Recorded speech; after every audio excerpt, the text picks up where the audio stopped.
शुभ शुभ परिवार जन, मैं शरद पूर्णिमा की कथा आप जनों से शेयर करना चाहती हूँ। पर इससे पहले मैं कुछ बोलना चाहती हूँ शरद पूर्णिमा की खासियत के बारे में। यह मेरी मान्यता है कि यह कथा किसी धर्म को नहीं मानती, जैसे कि शरद पूर्णिमा की रात धर्म से परे है, क्योंकि हम सब धरती निवासी जीव हैं, जो सभी लोग चांद और सूरज को अपनी अपनी मान्यताओं के अनुसार मानते ही हैं, चाहे नाम ही अलग क्यों ना हो, मगर शरद पूर्णिमा सबके लिए मान्य ही है। हम सब की आवश्यकताएं होती है, जिसको पूर्ति करने वाले लक्ष्मी देवी ही होती है, और हम सब निरोग रहना चाहते हैं, कोई भी रोगी नहीं रहना चाहते। हम मनुष्यों की ज़रूरतें होती है, इसी लिए शरद पूर्णिमा को हम सब मान सकते हैं। इसमें धर्म जाति का भेदभाव नहीं है, और ये उपाय हर कोई कर सकता है। तो इसकी कथा मैं इस रूप में बोलूँगी, और थोड़ा जल्दी ही बोलूँगी, आप लोग ध्यान दे के सुने। और ये सभी के लिए मान्य है, मेरा कहने के अनुसार ये जाति धर्म में विभाजित नहीं की जा सकती है। तो मैं इसका विशेषता पूर्वक कथा बताती हूँ।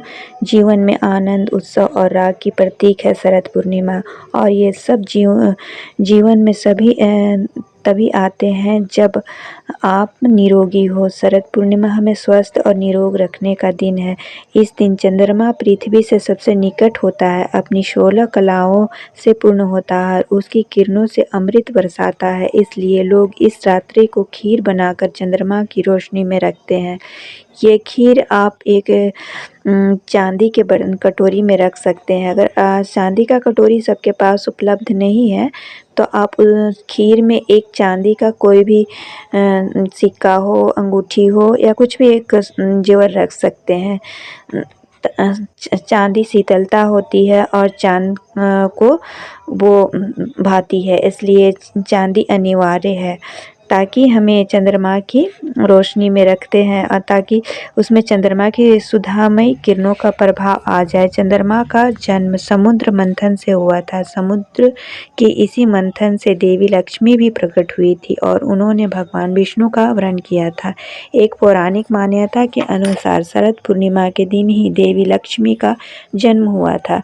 समुद्र मंथन से उत्पन्न होने के कारण लक्ष्मी और चंद्रमा में भाई बहन का रिश्ता माना जाता है, परंतु दक्षिण भारत में लक्ष्मी का जन्म फाल्गुन पूर्णिमा के दिन माना जाता है। ऐसा कहा जाता है कि शरद पूर्णिमा के दिन देवी लक्ष्मी पृथ्वी पर भ्रमण करने के लिए आती है, और धर्मपूर्वक जीवन व्यतीत करने वालों को अपना आशीर्वाद देती हैं। लोग उनके स्वागत में घरों में दीप जलाते हैं। इस दिन चंद्रमा अपनी बहन से मिलने पृथ्वी की ओर निकट आ जाते हैं, लेकिन वे अकेले नहीं आते, अपने साथ अपनी अमृतमयी किरणों का उपहार भी पृथ्वी वासियों के लिए लाते हैं।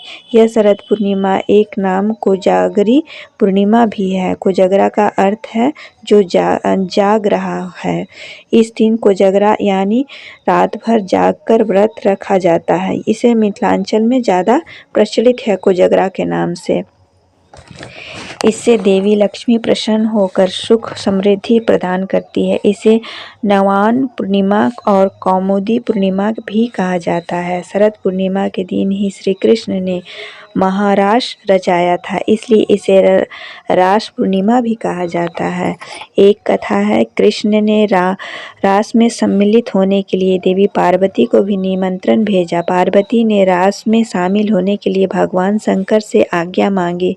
कृष्ण के इस महारास के प्रति शिव भी मोहित हो गए, और उन्होंने भी वहां पार्वती के साथ जाने का निश्चय किया। लेकिन वृंदावन पहुंचने पर जब उन्हें यह पता चला कि इस महारास में कृष्ण के अलावा अन्य कोई पुरुष शामिल नहीं हो सकता, तो वे एक गोपी का रूप धारण करके उस महारास में शामिल हुए, और गोपीश्वर यानी गोपेश्वर महादेव कहलाए। एक मान्यता है कि इस दिन शिव पार्वती के पुत्र कार्तिकेय का जन्म हुआ था, इसलिए इसे कुमार पूर्णिमा भी कहते हैं। इस दिन ही अश्विनी कुमारों ने महर्षि चन्वय को औषधि ज्ञान दिया था। इस दिन सुयोग्य जीवन साथी पाने के लिए चंद्रमा की पूजा का विशेष विधान है।